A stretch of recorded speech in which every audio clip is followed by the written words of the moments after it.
Olá, tudo bem? Começando mais um Juridicast, o seu bate-papo jurídico.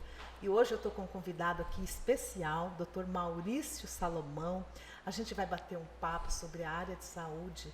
Ele é especialista em Direito da Saúde, membro da Comissão de Direito Médico da OAB Mato Grosso do Sul. Seja bem-vindo, doutor. Obrigado, Val. Muito obrigado pelo convite. Primeiro eu quero te parabenizar, a gente já estava falando aqui agora nos bastidores, não poderia deixar de falar pelo seu projeto, o Juridicast, é assim? Isso, que fala? Juridicast. Porque o negócio é chique aqui, viu, gente?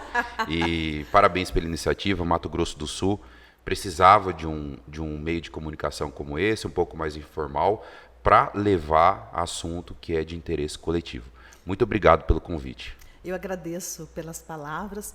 E é importante realmente isso que você disse, Maurício, porque a gente procura trazer convidados aqui que sana as dúvidas das pessoas, dos ouvintes, porque como o nosso assunto hoje, um assunto tão importante que é relacionado à saúde, né? E muitas vezes as pessoas nem sabem, né, que elas têm algum direito, né? E aí vocês vêm aqui sanar essas dúvidas. E você sabe uma dificuldade que eu vejo sempre?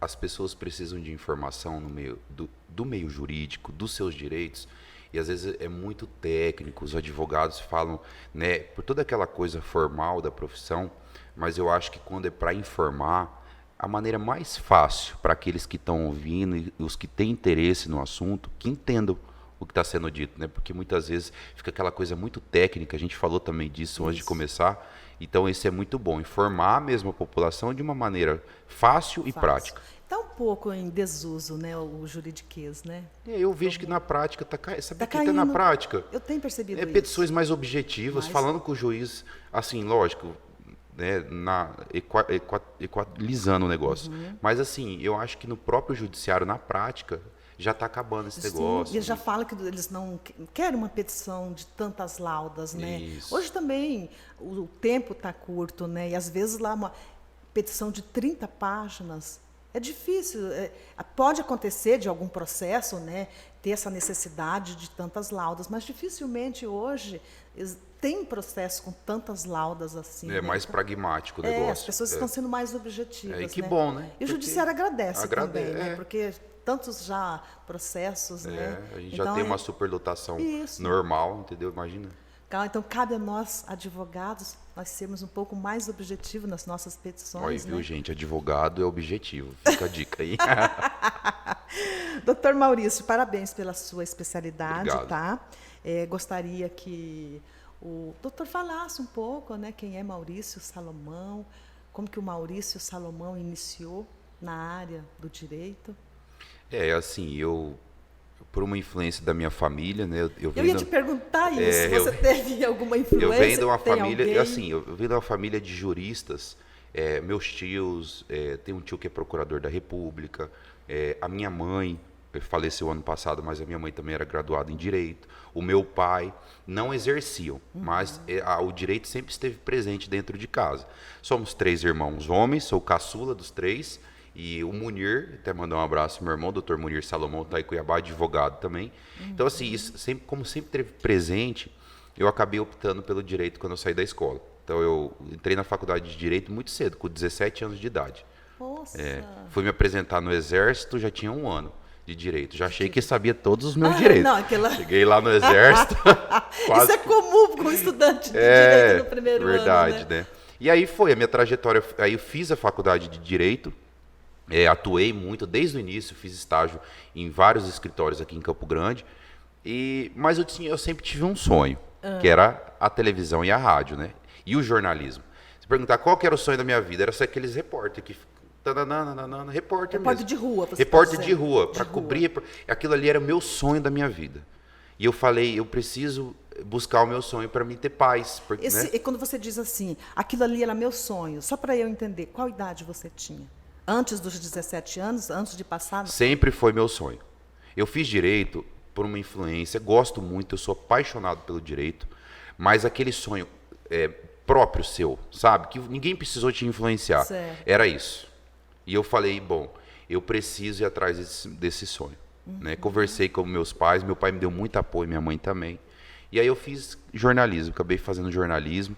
Aí falei para você, fui apresentador de rádio, de televisão em Campo Grande, fiz 4 rádios. Gente, vou cortar ele um pouquinho. A voz dele é maravilhosa. Ah. Eu fico até agora, deixa eu tentar arrumar minha voz, porque você tem uma voz muito boa mesmo, uma voz de radialista. Né? A gente tava falando aqui agora, quem sabe não voltamos para a rádio. Exatamente, porque tua voz, olha, tem que ir para o rádio também. Tem que ir pro rádio. Dá para conciliar os dois, né, doutor Maurício? Assim, a comunicação no Mato Grosso do Sul é algo um pouco, como que eu vou falar para você? É muito difícil.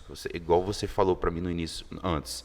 Você tem que fazer por amor, né? Infelizmente, o mercado de trabalho, em termos de remuneração, não é tão grato quanto, ou não é do tamanho do seu sonho, né? Mas agora que eu retornei para o direito, quem sabe, você é um exemplo disso, porque isso aqui é a rádio moderna hoje, né? Isso, o verdade. podcast é um rádio, né?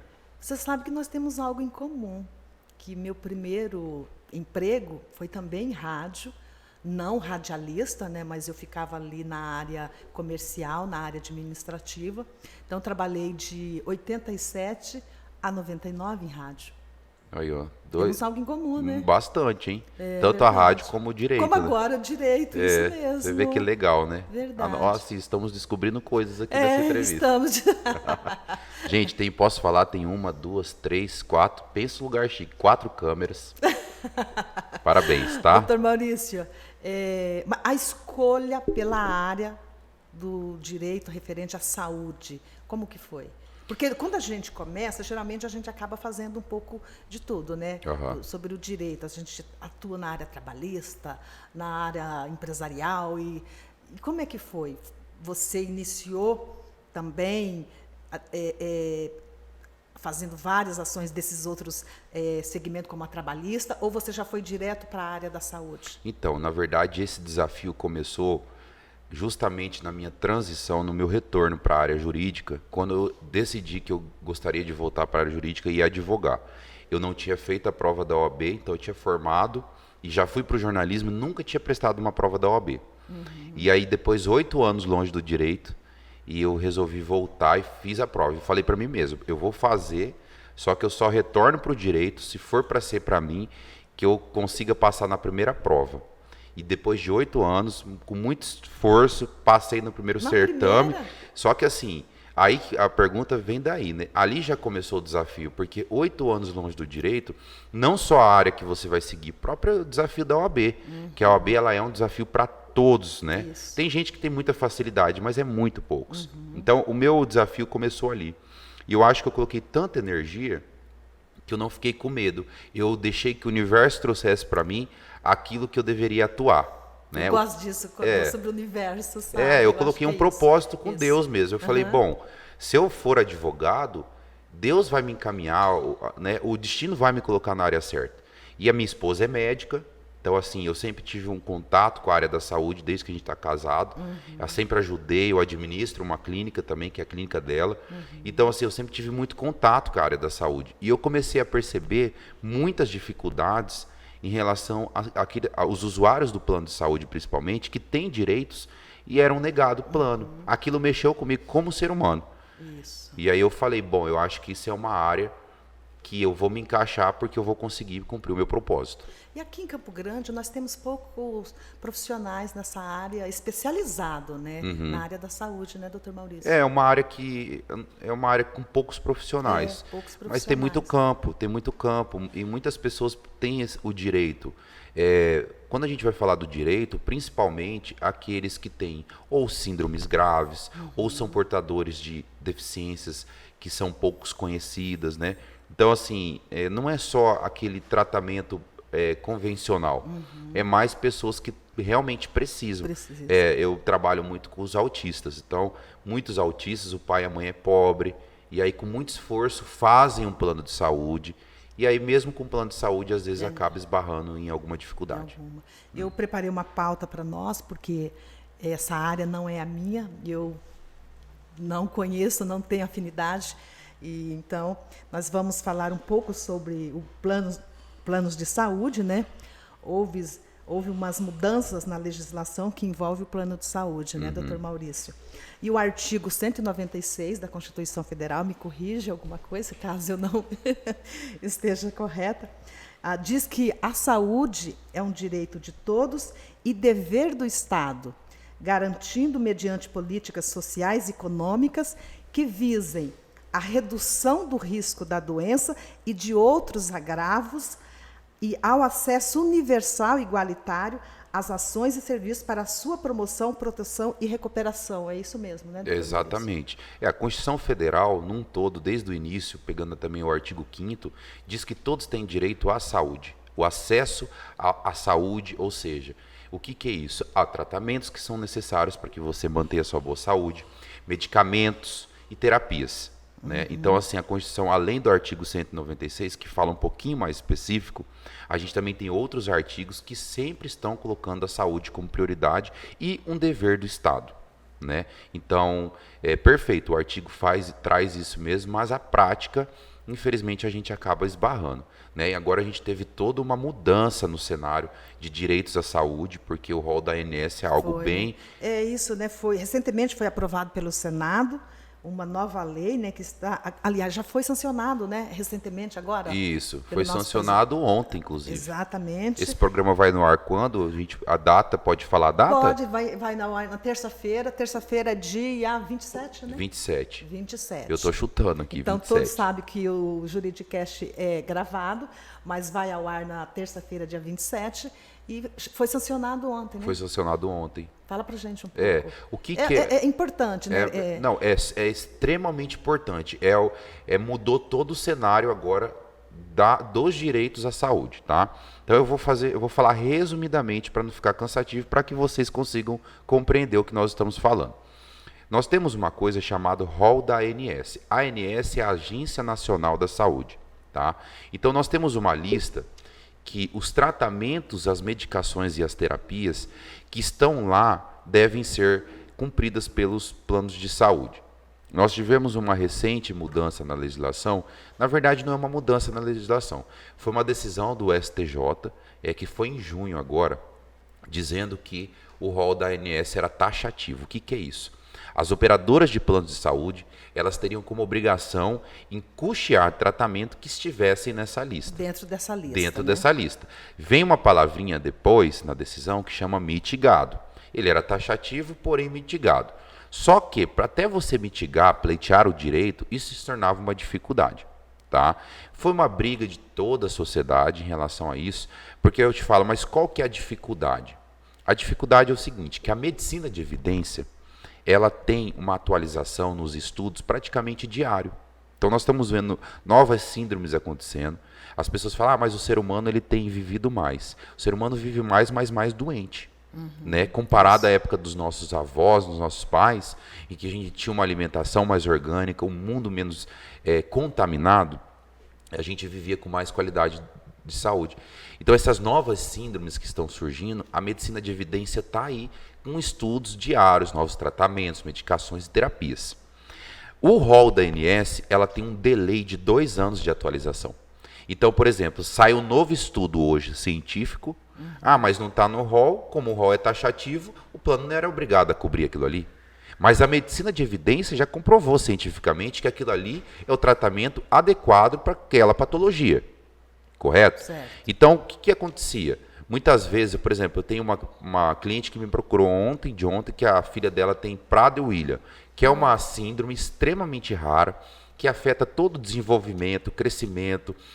Os portadores, elas geralmente têm obesidade excessiva. Então, aí você fala, como obter o direito? Isso não está dentro do... Não pouquíssimas coisas assim. São tratamentos que, se tiverem lá, são genéricos. Tá? Então, agora, o Senado aprovou um projeto de lei que tem a autoria do senador Romário, que derrubou a taxatividade do rol da ANS, e agora são 3 fatores que poderão servir como base para que o plano seja obrigado a cobrir. E você não precisa preencher os 3, basta preencher um. Quais são, doutor Maurício? Primeiro que esse tratamento, essa terapia ou essa medicação tenha comprovação científica. Se tiver, ponto. O plano é obrigado a cobrir. Certo. Não tem esse. Mas a Conitec, que é a Comissão de Novas Tecnologias inseridos ao SUS, aprove. O tratamento está aprovado e o plano deverá cobrir. Ou que algum órgão de relevância mundial recomende aquele tratamento. Então, se você tiver uma dessas 3, aí já pronto. O plano de saúde é obrigado. O plano de saúde é obrigado a cobrir e custear. Agora é lei. Você sabe, no direito constitucional dizem que um projeto de lei após a sanção e a publicação no Diário Oficial da União, ele demora 45 dias para entrar em vigor. Com a exceção de que se no relatório, no parecer da relatoria, que é do senador Romário, estiver explícito que a lei entre em vigor a partir da data da publicação no Diário Oficial. E como que dá agora? Então, o processo agora é o seguinte, o presidente sancionou e agora o próximo passo é a publicação dessa lei no Diário Oficial da União. Publicou, a lei já estará em vigor nesse mesmo dia. No mesmo dia? No mesmo dia. Não vai precisar aguardar aquele prazo que geralmente precisa. Não vai precisar aguardar. Que avanço, hein? Que avanço, né? E outra, mais do que avanço, o Senado entendeu que é uma necessidade, né? Que bom, né? A gente vê com bons olhos, né? A sociedade ganhou. A sociedade, né? Sociedade ganhou. Principalmente aqueles que necessitam desse tratamento, né, Maurício? Sim. Porque muitas vezes acabam perdendo a vida, né? Devido ao plano de saúde ter negado ali o tratamento adequado, né? Exatamente. E não é só para síndromes raras. Você pega o câncer, tem gente que tem um certo tipo de câncer que precisa de tal medicação ou tal tratamento ou tal terapia que não está no rol da ANS. E câncer é uma doença comum. Então agora, tendo comprovação científica, ou a Conitec, ou algum órgão de relevância indicando, o plano será obrigado a custear. E todos os planos de saúde necessitará dessas informações, Maurício, que podem modificar os tratamentos, terapias e medicações? Todos os planos de saúde? Como que é? Todas as pessoas que têm planos de saúde, elas precisam ter essas informações aí dessa nova lei? Para elas em busca, para elas e a procura do tratamento. Como que a pessoa ela tem a saúde ali prejudicada com dessas aí, eu não entendo muito porque não é a minha área. Síndrome, mas como ela faz na prática? Ela vai, procura o médico dela? Vamos lá. Entendi a pergunta. Na prática. Na prática. Isso. Na prática, a lei tem efeito erga omnes. Então, é para todos e é um direito para toda a sociedade. Certo. Existe uma tendência dos próprios planos de saúde, as próprias operadoras já estão se adaptando a isso. Inclusive, tem operadora de plano de saúde que já estava oferecendo esses tratamentos antes mesmo da queda da taxatividade. Certo. Tá? Então, existe uma tendência. Essa sua pergunta é tão importante, mais do que a pergunta, o seu próprio podcast está aí, para que todas as pessoas na prática entendam. Então, isso, a partir da publicação dessa lei, que eu acredito que aí no prazo de 15 dias mais ou menos vai ser publicado, você terá direito. O que eu recomendo para os meus clientes sempre? Tem uma filha, um filho, ou tem uma síndrome rara que precisa de um tratamento diferenciado, busque um médico e tem que entender a diferença de receita para laudo. Ou seja, para reforçar aquele tratamento e ver que é uma necessidade mesmo, é bom que você faça um laudo, que um médico laude, que pelo laudo o médico indique o tratamento, a terapia ou a medicação, descrevendo o CID da doença, toda aquela coisa padrão, entendeu? Por quê? Porque isso facilita até o pedido para o próprio plano. Com o laudo lá na mão, eu preciso desse tratamento, está aqui. Certo. Vocês vão custear? Vocês têm obrigação. E se o plano de saúde negar? O que cabe a esse paciente? Então, se o plano de saúde negar, são algumas hipóteses. As mais comuns delas são as ações de obrigação de fazer ou as ações de reembolso. Como que tem que fazer? Agora eu acho um pouco mais difícil. Eu acho que os planos vão ter que se adequar, senão vai virar uma demanda muito grande. Tá? Qual que é o certo? Primeiro você busca o laudo, fecha o tratamento e chega no plano de saúde e fala, eu quero o tratamento. Esse laudo ele vai buscar com o médico dele. Com o médico, geralmente é o médico de confiança. Tá? O médico de confiança. Certo. Fui no médico que não está no meu plano de saúde. Reembolso. tá? Tem que reembolsar. Porque às vezes a síndrome é tão cara, por exemplo, você vai pegar um endócrino, um pediatra, que é muito difícil. Tem algumas especializações que nem no plano de saúde tem. Gastei com endócrino pediatra, vai lá e pede o reembolso da consulta. Tá? Geralmente são médicos especialistas que você já de pronto pode pedir o reembolso. Mas são todos os planos de saúde, doutor Maurício, que fazem esse reembolso? Não todos, não são porque todos. Porque às vezes, né, você entra com esse pedido de reembolso e eles não te reembolsam. A maioria alega o seguinte, você tem que ver na lista do próprio plano os profissionais que estão listados, que são conveniados ao plano. E aí você procura... O que normalmente o litígio acontece aonde?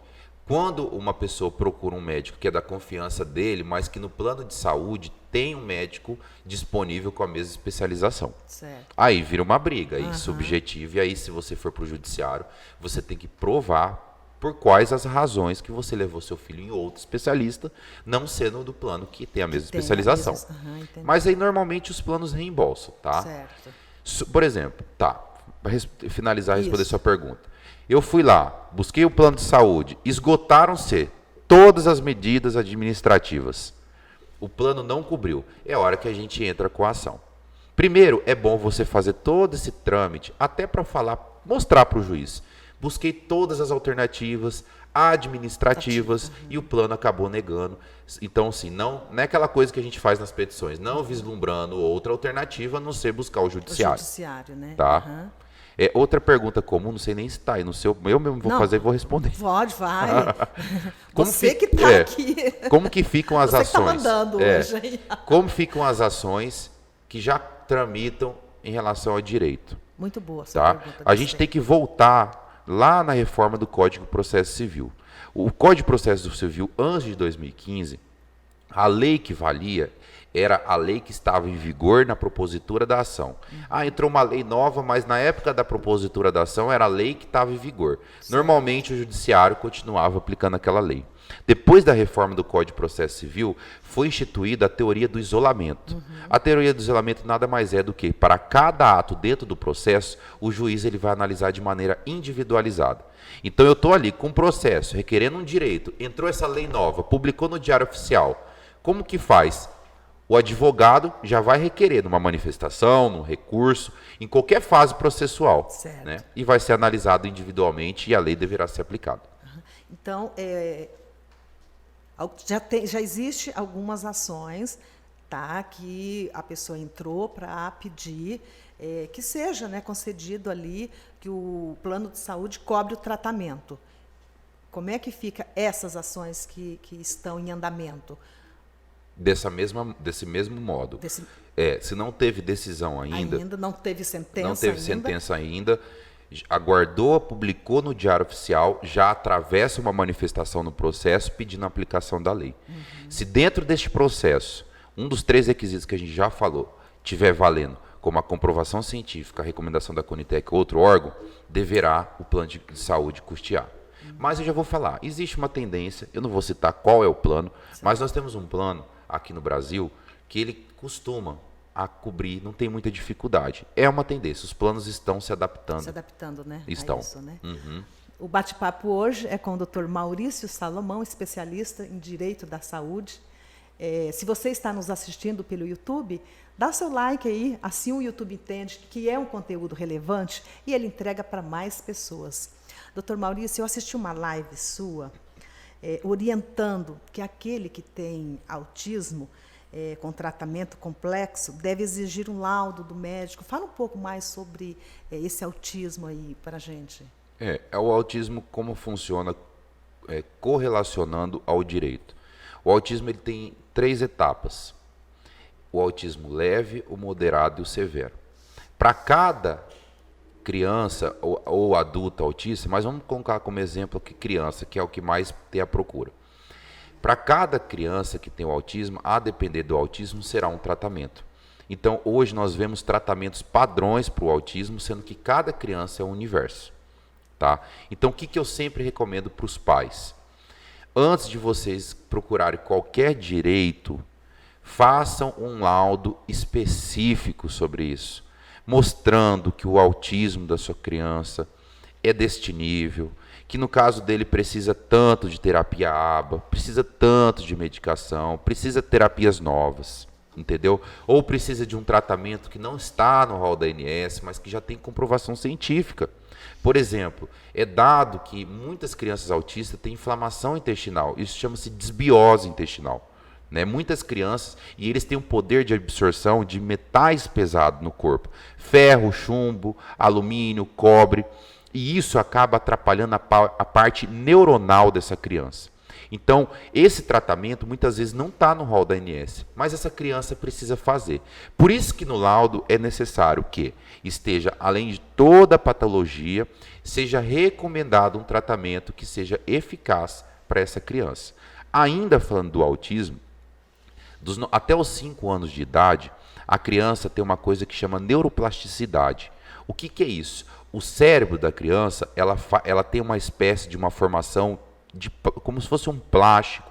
Ela é trabalhada. Então, esse período é um período de aprendizado muito grande, que o cérebro ele trabalha na neuroplasticidade. Tanto que tem estudo que fala que depois que passa essa idade, num período de 1 ano ali, por exemplo, de 11 a 12 anos, o aprendizado dessa criança, ela é em 2% do que ela poderia aprender quando ela estava no momento da neuroplasticidade, que é do 1 ao 5. Então, quanto antes começar um tratamento com um laudo específico determinando tudo, melhor serão para essas crianças autistas. Os pais, eles conseguem observar que o filho tem essa doença com qual idade, mais ou menos, doutor Maurício? Então, esse é mais médico que vai falar. Não, eu acho que eu estou fazendo essa pergunta porque eu estava aqui, você falando... Tenho até medo de responder. Não, você aqui falando, eu falei assim... Cara, eu acho que ele tem um pezinho na medicina também, hein? Eu gosto de estudar, porque a gente precisa estudar tudo para poder obter o direito mesmo, né? Isso que eu gosto assim, especializar numa área, né? Que você fala com propriedade, porque você é um especialista nessa área. Isso. E dá para perceber isso em você. Chega um momento você falando aqui, eu te olhando, eu falei assim, eu acho que ele tem um pezinho na medicina também. A gente acaba aprendendo, né? Isso mesmo. Então, a criança ela vai começar a apresentar alguns problemas na fala, na interação. Ela tem uma fase onde ela pega tudo e roda. Se você observa que a sua criança, ela tem... Eu não sou médico, eu estou falando bem basicamente, tá? Mas a fim de informação de como você talvez perceber que tem que fazer um teste, um exame para provar que seu filho tem autismo. Então, essas crianças, elas rodam, elas não interagem. Você, às vezes, fala e elas estão fixadas com o olhar em outra coisa, e o mundo está ali, na cabeça dela é aquilo. Ela tem a fase, que eu não sei qual que é o termo, mas que ela faz movimento como borboleta, assim, com as mãos. Então, isso são tudo indícios de que as crianças têm autismo. Tá? Existem novos estudos que estão correlacionando o porquê do autismo, né? E já está provado que muitas coisas como hormônio do frango, a mudança socioambiental está contribuindo muito para aparecimento e surgimento de síndromes como o autismo. E o autismo ele é uma pandemia. Né? Você disse o hormônio do frango? Alguma das coisas, né? Porque estão em estudo ainda para saber por que as crianças estão cada vez mais nascendo autista. Eu não lembro os dados, acho que para 2030 uma a cada 20 crianças nasce autista. Eu não me lembro se não é um dado certo, tá? Depois a gente até busca. Só que assim, é um alarme muito, consideravelmente. Aí o porquê? E já as mudanças socioambientais são uma das causas do autismo, entendeu? O hormônio do frango, os industrializados, a alimentação. O solo hoje, o solo já não é mais rico como antigamente. Isso. Né? Então até para você ter uma alimentação orgânica já não é mais como antes. Então, toda essa mudança ambiental tem contribuído para o surgimento de síndromes como o autismo. O doutor disse que o autismo tem o leve, o médio e o grave. Né? O leve fica mais difícil, então, para os pais, eles perceber que o filho tem o autismo. Isso. O que eu costumo dizer? Se você nota qualquer anormalidade no comportamento de uma criança e surge uma dúvida, vá até um neuropediatra, vá a um endócrino pediatra. Por quê? Porque são os médicos responsáveis por dar o laudo, entendeu? Então a gente vive num momento hoje que é recomendado que todos os pais de crianças novas, recém-nascidas, até os 5 anos de idade, esteja fazendo um acompanhamento para ver se existe alguma coisa, tá? O grau mais severo, você é bem notório, mas o grau leve, às vezes é só a falta de atenção, está muito correlacionado ao TDAH. Mas não é a mesma coisa, o TDAH é outra coisa. É outra coisa. Que também é um déficit de atenção severo. Eu sou diagnosticado com TDAH. E para mim, tudo que eu vou fazer na minha vida é uma luta para eu conseguir focar. Se concentrar. Eu preciso de agenda. Eu confirmei com a minha secretária hoje, ontem, de ontem, na sexta, quase todos os dias, desde que a gente confirmou a data, a hora e o dia. Para você ter uma noção. Verdade. Isso é o TDAH. E aí, então foi bom eu ter te mandado uma mensagem lá, foi ótimo. Mas graças a Deus já tinham me avisado antes. Já tinha te avisado antes. Mas esse é um pouco do mundo dos autistas. Eu sei que o doutor não é médico, mas quanto mais cedo os pais procurarem uma ajuda profissional para o filho autista, é melhor. Melhor é porque justamente nesse período de 1 a 5 anos, que é o período importantíssimo da neuroplasticidade. Acabou o período da neuroplasticidade, a competência desse indivíduo de aprender, ela é muito menor, entendeu? A absorção de conhecimento neste período de 1 a 5 anos, ela é imensa, ela é incalculável perto de depois de 5 e aí por diante, entendeu? Então, quanto antes se diagnosticar, quanto antes iniciar o tratamento, laudar, e agora com essa nova lei que surgiu, que vai ajudar muito, vai ser melhor para o desenvolvimento dessa criança quando o adulto for. Doutor Maurício, fala o teu Instagram. Vou falar meu Instagram. Meu Instagram quem quiser, né, seguir, né, ter mais informações, que o doutor posta lá bastante informações. É Maurício Salomão mesmo. Maurício Salomão. @Maurício Salomão. Já estamos acabando, passou rápido, hein? Tá, mas eu gostaria de fazer uma outra pergunta aqui. A saúde é um direito de todos, porque sem ela não há condições de uma vida digna, né? Digna. E é um dever do Estado, porque é financiado pelos impostos que são pagos pela população. Isso mesmo, né, doutor? Exatamente, eu acho que é isso. Esses favorecimentos na lei, principalmente essa lei nova, ela abraça a sociedade, né? O Brasil, ele é um dos países com a maior carga tributária do mundo. Quando, por exemplo, um pai de autista ou qualquer pessoa que tem uma síndrome que precisa de um tratamento, recorre ao judiciário, muitas vezes também ali vai encontrar dificuldade. Aquele que não tem plano de saúde e procura que o Estado custeie, nós temos uma coisa chamada reserva do possível. O que é a reserva do possível? Muitas vezes o direito daquele indivíduo de ter um tratamento digno, mas o município, o Estado ou a União não tem a receita para custear, porque tem o princípio da reserva do possível. Já tem um orçamento destinado. Nós temos algumas cidades no Brasil e outros estados que eles já fazem o tratamento para, por exemplo, pais e mães de autistas, a criança em clínicas particulares. São Paulo a gente vê isso, Minas Gerais a gente vê isso. É uma tendência. Agora, com a lei, isso vai resultar muito melhor, porque muitos pais de autistas ou qualquer outra síndrome mais grave procuram um plano de saúde para ter mais tratamento. Mais tratamento, né? E esses tratamentos são baratos, né, doutor Maurício? É um valor assim, um pouco elevado, assim, né? Tem tratamento que... Aqui em Campo Grande, por exemplo, nós temos um tratamento que chama neurofeedback, que é a reorganização neurológica das sinapses. Nós temos um que chama RIAC, que é a organização dos neurônios. Nós temos outros tratamentos, como que eu falei para você. Mas esse é para quem tem o autismo? Autismo também. Autismo, TDAH, várias outras síndromes ou até doenças, né? Nós temos outros tratamentos que é a detox do intestino para tirar chumbo, mercúrio, os metais pesados, agrotóxico. Por quê? Porque tudo isso prende a saúde, né, da inflamação. A desbiose intestinal nada mais é do que a produção acelerada das bactérias ruins. O nosso intestino produz bactéria boa e ruim. Quando você tem uma alta produção de bactérias ruins, você tem uma coisa que chama desbiose intestinal. Então você está inflamado. E aí o poder de absorção, ele é pouco. Então você fala, eu vou dar um remédio oral ou um suplemento oral, mas essa criança, ou esse indivíduo, ou você ou eu, estamos inflamados, o organismo não vai absorver. Então tem todo um tratamento complexo para que chegue de fato na raiz da doença e não só nos sintomas. Por um momento eu esqueci que você era advogado, então eu me sinto confortável em fazer essa pergunta. Esse tratamento, ele dura para o resto da vida dessa criança? Sim. Porque a tendência é de todos nós estarmos inflamados por conta da alimentação hoje no mundo, né? Pro resto da vida. Pro resto da tem que vida. fazer Pro resto esse da vida. tratamento. Terapias, dependendo do grau, se a gente falar de autismo ainda, medicações, se for um autismo severo, né? E tem que fazer sempre uma limpeza intestinal, um acompanhamento, tem que mudar a alimentação. Muitas crianças têm a seletividade alimentar. Gente. Então, os autistas têm criança que só come determinado tipo de alimento. Nós temos hoje exames laboratoriais que fazem o teste das alergias alimentares, mas é caro. É como você perguntou agora, o tratamento é caro?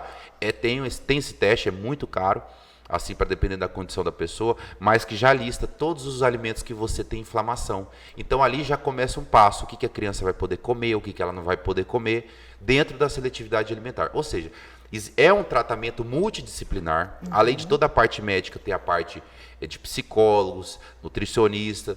Então, como a lei veio agora, vai ajudar bastante nesse tratamento multidisciplinar. Realmente. Entendeu? E aí agora você vai tratar esse indivíduo como um todo e não só nos sintomas, né? Isso mesmo.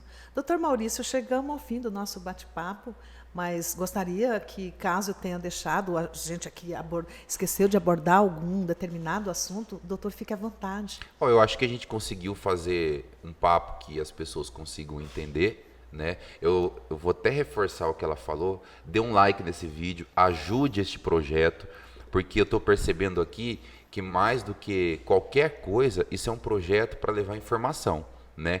Ela falou que ela também atua na área da comunicação, eu também. Gente, quando você tem um sonho do jornalismo, você tem um sonho, na verdade, é de levar informação, né? Não é por dinheiro, não é por vaidade. Então, assim, cada vez que você der um like nesse vídeo, divulgar o canal, compartilhar com seus amigos, você vai estar enfatizando que este é um conteúdo bom, e de fato é. Não porque eu estou falando, porque ela está falando, mas porque o projeto é bom. Então, obrigado pelo convite. Eu acho que a gente conseguiu falar. Me deixo à disposição para novos convites. Isso. Adorei estar aqui com você e parabéns. Continue levando informação. Obrigada. Eu parabenizo mais uma vez você pela sua especialidade, porque é uma especialidade, sim, tua, não desmerecendo as outras, mas você está aí junto com os pais dos autistas que precisam de tratamento, você com toda essa sua conhecimento que você tem, não só pelo direito que eu percebi, mas você também tem bastante conhecimento da área médica, você tem. Então, quero te parabenizar pela escolha da tua especialidade. Muito obrigado. E gratidão por você ter disponibilizado do seu tempo para estar aqui e a gente levar mais conhecimento para a população, em relação principalmente, né, dessa nova lei aí que foi sancionada pelo presidente. Obrigada. Eu Gratidão. que agradeço.